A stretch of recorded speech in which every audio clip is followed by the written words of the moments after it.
we had talked about the concept of me talking about the cases, the legal cases that I'm watching, the trials that I'm watching, while I play, as just a weird little "that's so Jordy" kind of thing. But like, the next one took a plea deal, as he should have. But nobody was really expecting it, so I don't know what's next. The long story short, the judge had denied everything the defense was asking for. Everything. Everything. Everything. So this is State of Idaho versus Brian Kohberger. If you are sensitive about true crime stuff, it might be a good time to stop listening. Just a little heads up. So, State of Idaho versus Brian Kohberger. 4 college students murdered with a knife. I had originally thought they were all in the same room, and I was trying to figure out how the hell you even do that. They were in 2 separate rooms, which does not make it much better. Point is, we got this. We got DNA on the knife sheath, which they found within... they connected it to the murderer with investigative genetic genealogy. Meaning, if you do 23andMe or Ancestry.com or any of that shit, and one of your relatives commits crimes, they can use that to find them. Do what you will with that. So, they track it back through that. The judge won't keep that out.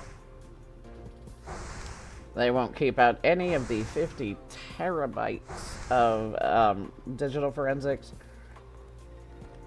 None of it. They've got everything on this dude, right? And being Idaho is a death penalty case. And they were trying to get that taken off the table.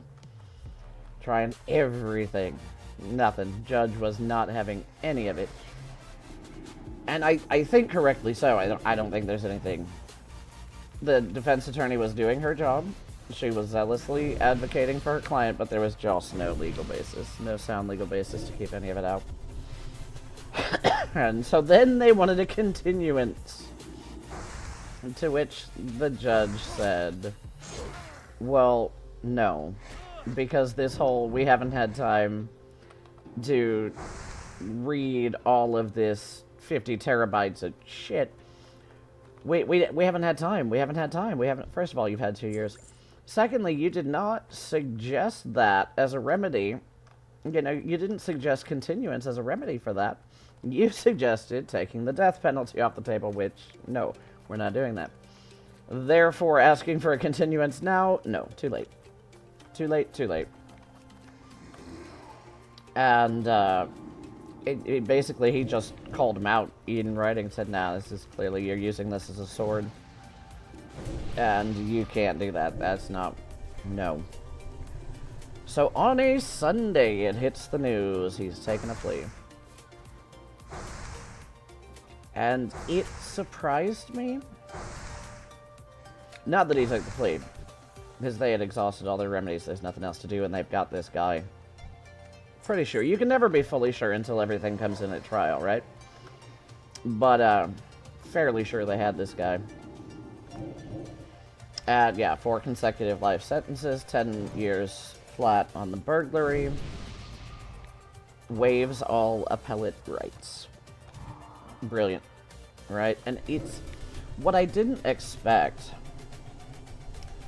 was just how impactful it was to hear him sit there and say... one of the questions the judge has to ask is, are you pleading guilty because you are guilty? And all he said was, yes. And it just... I don't know why that really... it gave me chills. Like, that's... I think just... because the presumption of innocence is gone, he has admitted that he did it. And so you know that you're just looking at pure evil sitting there. Killed 4 college kids for nothing. We'll never know why, because he ain't gonna tell you. And he doesn't have to. Everybody wants him to. Oh, that should have to be part of the plea. Legally, no. Legally, they don't. Would it be the decent human thing for him to do to try and give these families some closure? Yes. Is there any legal way to make him do it? No. Nor should there be. But, it's... Yeah. Well, we don't know because he hasn't spoken. There were only... He said them multiple times, but the only things he said in court was one-word answers to the questions. Yes, no, and guilty. And it's still, just even in one word, you wouldn't think it'd be that impactful, but it was.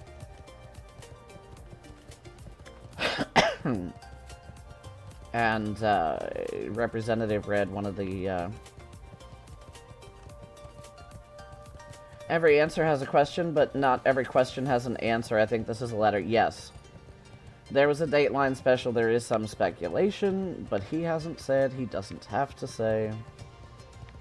And it's really hard to live with, because as humans we want answers, right? What reason could he give, though? What reason could he give that would be good enough? What... If that's your child, if that's your friend, if that's anybody you know, if it's anybody at all, what reason could he give that would make it any better? Nothing. There's nothing. Utterly just senseless and horrifying.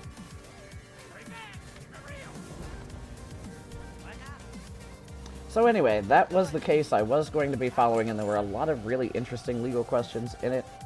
And so that's mildly disappointing, but I think this is about the best closure that the families will ever get, is that he sat there in court and said, yes, I did it.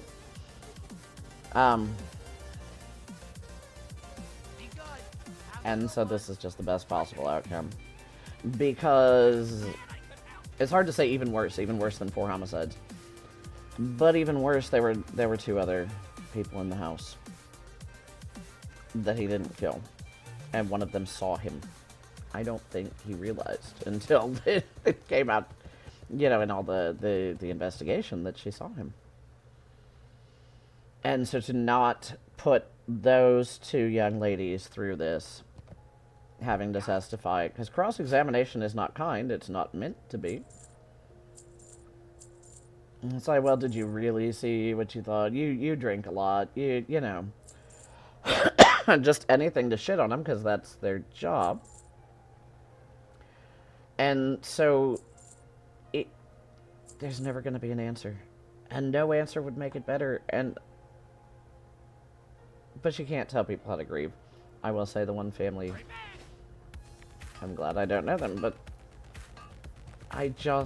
and everybody arguing, well, the families should have had a say in whether or not the state offers a plea deal. No, they shouldn't. No, they shouldn't. You don't want that. Because what if, God forbid, you've been mistaken for somebody else? They pick you up in an investigation, right? You're not going to plead to it because you didn't do it. But should the family of the victim have any say whatsoever? And that feels wrong in some ways, I imagine, to people. Because they were the ones most impacted, but it's the same. We'll get slightly political here for a minute about undocumented immigrants not getting due process. Right, but you can't know they're undocumented without due process. I was born here, right? But if they don't take me to court, ICE snatches me up for some reason. They're not going to, but ICE snatches me up for some reason. And just, where are they going to deport me to? Poland? Alright. But so, well, it couldn't happen. It couldn't happen because you're an American citizen. How do I prove? How do I prove I'm an American citizen without going to court? Jesus. So, the whole thing is, yes, the DA's office should listen to what the families want, but no, they don't get any kind of deciding vote. And a representative for one of the other families came out and said, no, we're 100% on board. At least now we know. At least appeals aren't hanging over our head for decades. Now we know. And this is, you know, in the best interest of justice. Thank you. You know, and that was it. But precedent is awful, especially when you consider people who are estranged from their families, yet those families could have control over things to that degree. Exactly, because it's at least one of the kids in this case was... Anyway. I say kids, they were college students, 20 and 21. But... and some of the shit that's come out... It's not done. He's done. He's 4 consecutive life sentences. Right? Waived all appellate rights. If the law changes, if anything, nothing. He cannot appeal, no matter what. He is spending the rest of his life in prison, which is the just outcome. I don't believe in the death penalty, never have. So, this is the best outcome. But some of the videos, the case isn't over though because there have been leaks. There was serious non-dissemination clauses, and somebody violated them because Dateline had a whole lot of video they should not have had. Really creepy to watch, especially after he admits, yeah, that was me, yeah, I did it. He circled the block about 4 times. There are cameras everywhere. Don't do stupid shit. There are cameras everywhere, and somebody's security camera picked him up circling the block 4 times before he decided, yeah, I'm doing it. Horrifying. Horrifying. I don't know, I'm gonna scare people off with this. This is just, hi. Welcome to my channel. I'm a nerd on several fronts, and my special interest for quite a while now has been legal stuff. Thanks to a brilliant YouTuber named Emily D. Baker. She's always got the best shit. Go check her out. So that was that one. I'm trying to decide, because I love this. It's good listening while you... I don't love it. That sounds terrible. I find it extremely educational. And if I was in better health and or younger, I would absolutely pack it up and go to law school. I can't do 7 years of school, though, at 48 years old and in poor health with life-limiting illnesses. So, this is where we're at. I might do paralegal school, though. That'd be fun. But anyway... food. We need to figure out what we're cooking. Because we're gonna go get tapas. But yeah, it's something that keeps my brain busy that's not just like junk, like, and I hate to even say junk because I like short form content too. But it's not fluff. How about fluff? Fluff has a different connotation in my head. Raptor? Yeah, Raptor's probably good.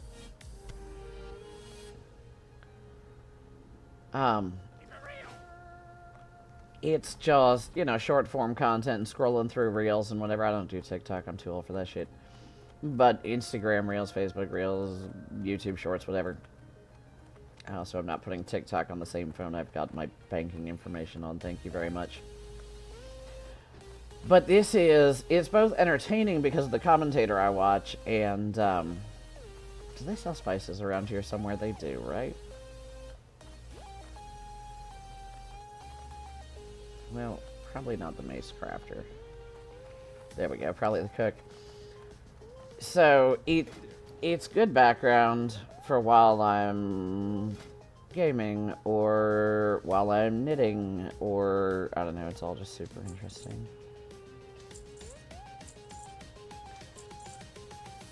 2-hour YouTube videos of old British men solving complicated Sudoku. Why not? There is literally everything on YouTube, but I kind of let it.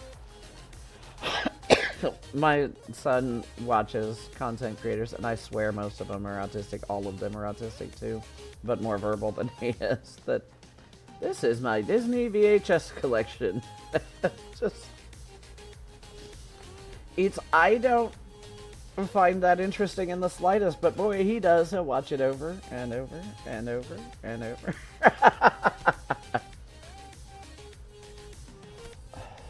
Fascinating finding all the logic chains that you would never spot in a million years, y'all.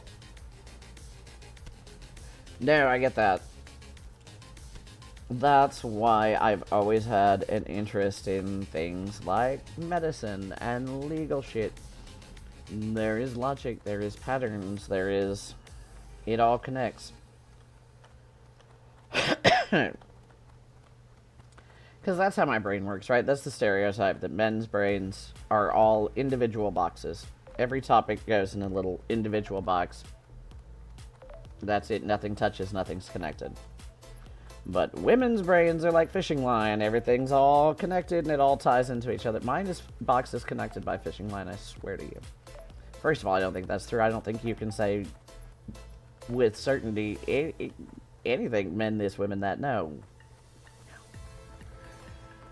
But mine, like, I compartmentalize really, really well, but everything connects. Your fishing line is tangled. Reasonable. Reasonable. Okay, so now we're out. Oh, that's the other one I wanted.